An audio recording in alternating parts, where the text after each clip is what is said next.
In the vast expanse of the galaxy, where life flourished on serene, stable worlds, Earth was an anomaly. To the Galactic Consortium, a coalition of the galaxy's most advanced civilizations, planets were categorized by their hostility to life. From lush garden worlds, where life thrived effortlessly, to barren death worlds, where even the simplest organism struggled to survive. The scale was precise. Yet, among these classifications, the fabled Class 13 stood as a theoretical maximum, a level of danger so extreme that no sentient life could possibly endure. When the discovery of Earth was first reported, it was met with skepticism. A remote outpost had intercepted signals from this unassuming blue planet. The initial reports suggested an ecosystem teeming with life, but what truly caught the consortium's attention was the realization that intelligent beings had not only emerged there, but thrived. The idea was absurd. Earth's conditions, upon closer examination, were a living nightmare. Earthquakes tore the ground apart with terrifying regularity. Hurricanes obliterated vast regions, and volcanoes spewed molten destruction. Predatory creatures with razor-sharp claws and venomous bites prowled every corner, while microscopic pathogens waged constant biological warfare on the inhabitants. Even the very climate was a chaotic roulette, shifting between scorching heat waves and frigid, deadly winters. As the consortium delved deeper, their shock only grew.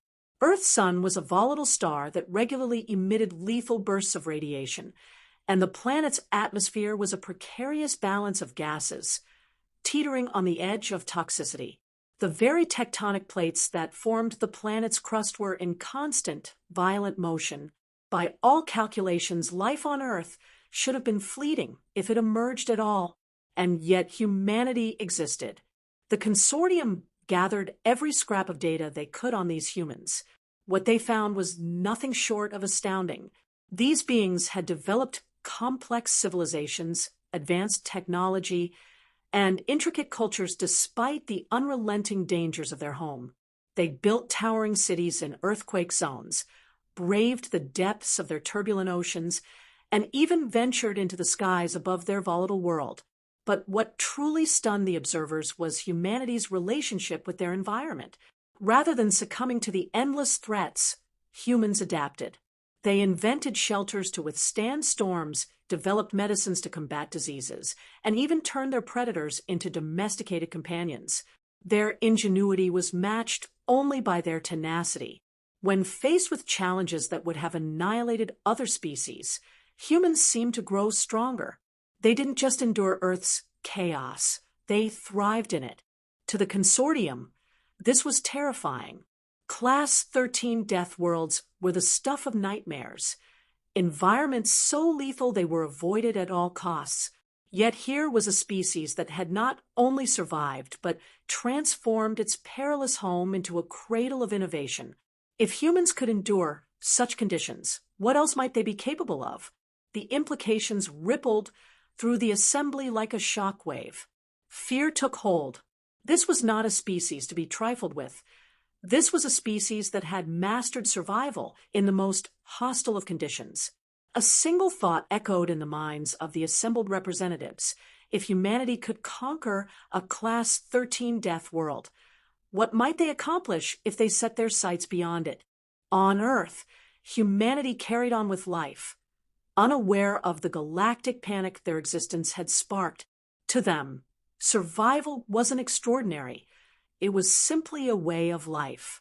Every day, billions of people faced challenges that would leave other species trembling. To the alien observers who watched through hidden drones, these normal routines seemed like impossible tests of endurance. Take, for example, a farmer in the heart of a hurricane belt.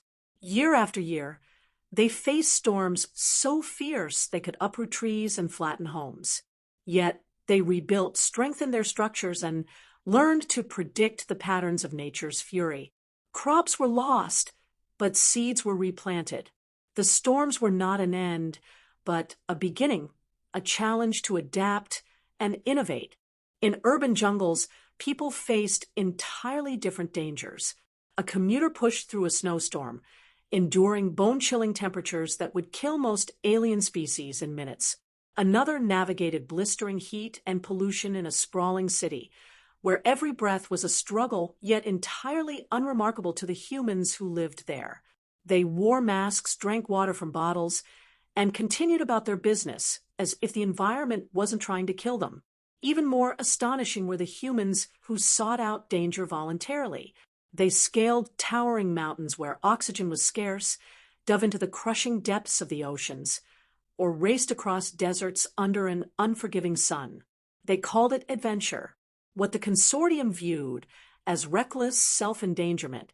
Humans celebrated as exploration and sport, but it wasn't just their resilience to the elements that confounded the observers. It was the way humans tackled every threat with creativity and cooperation. In the wake of an earthquake, they formed search and rescue teams, risking their lives to pull strangers from the rubble. When diseases swept through their populations, they developed vaccines, medicines, and entire infrastructures to protect one another. Their ability to innovate under pressure seemed limitless. Equally baffling was humanity's ability to laugh in the face of adversity. A person caught in a rainstorm joked about being soaked to the bone. Others turned survival into entertainment, broadcasting shows where participants lived off the land, hunted predators, and thrived in isolation. What appeared to be madness to the alien scientists was, for humans, a way to inspire others and prove that challenges could be overcome. Then there was their endurance. Human bodies were not the strongest in the galaxy, but their capacity to heal and adapt was unmatched. A person who broke a limb didn't retreat into despair. They mended and found new ways to keep going. A flu virus that would have wiped out an alien colony became little more than a minor inconvenience for most humans, thanks to their robust immune systems and medical advancements. What truly stood out, however, was their spirit. No matter the threat, humans refused to give up. They didn't just survive. They thrived, constantly pushing boundaries and turning obstacles into opportunities. To the consortium, this defiance of nature's limits was as inspiring as it was terrifying. They weren't just witnessing survival. They were witnessing a mastery of life's chaos, something no other species had achieved. The consortium's decision to study humans more closely was born of equal parts curiosity and fear. Advanced stealth drones were dispatched to Earth, hidden from human detection, to observe this baffling species up close. What they recorded only deepened the galaxy's sense of unease. One drone observed humans engaging in what appeared to be combat training. They were running through obstacle courses, scaling walls, and crawling through mud under simulated gunfire. The aliens initially assumed it was preparation for war. Then they discovered it was a civilian activity, a recreational event called an obstacle course race. To the aliens, the notion of voluntarily enduring such physical stress for amusement was incomprehensible. Another drone followed humans into an arid desert where temperatures reached levels fatal to most sentient life. Here it observed people running on foot over distances of up to 100 kilometers. They wore minimal protection, consumed water sparingly, and pushed their bodies to the brink of collapse. The consortium classified it as some desperate survival exercise until further research revealed it was a competitive event known as an ultramarathon. The participants weren't fleeing for their lives. They were doing this for personal satisfaction. The alien scientists struggled to reconcile these behaviors with their own understanding of survival. When they analyzed footage of humans willingly leaping from aircraft, their conclusions spiraled further into absurdity. Surely, one alien remarked in their report, these are a subspecies engineered for high-risk conditions, yet the humans were laughing as they fell, deploying parachutes at the last moment before landing safely.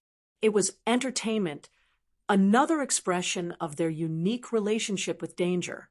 Beyond physical feats, the humans' resilience to biological threats was equally mystifying. One drone recorded a child being stung by a venomous insect, an event that should have been fatal. Instead, the human child was treated with an injection and resumed play within hours. The consortium attempted to replicate this scenario with their own species using simulated environments. The results were catastrophic. The alien volunteers either succumbed immediately or required extensive medical intervention. Humans, the scientists concluded, are either biologically superior or recklessly immune to self-preservation instincts. Attempts to understand human social structures only added to the confusion. The consortium observed humans banding together during natural disasters, forming what they called community efforts. Resources were shared. Strangers risked their lives to save others, and recovery efforts began almost immediately, often with an air of determination and hope. This level of cooperation baffled species that viewed survival as an individual pursuit. Misinterpretations ran rampant. One alien researcher suggested that humans thrived because they lacked fear, citing footage of humans cheering during violent thunderstorms or celebrating near erupting volcanoes. Another argued that their reckless behavior indicated a species driven to self-destruction. The truth that humans faced fear and overcame it was a concept the consortium found difficult to grasp. In the end, the more they studied humans, the less they understood. The aliens had come seeking answers, but found only deeper questions. Why did humans embrace danger instead of avoiding it? Why did they laugh in the face of death?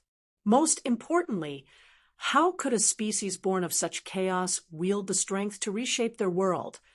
And possibly others? The moment of first contact between humanity and the Galactic Consortium arrived, not with the thunderous clash of civilizations, but with a simple broadcast.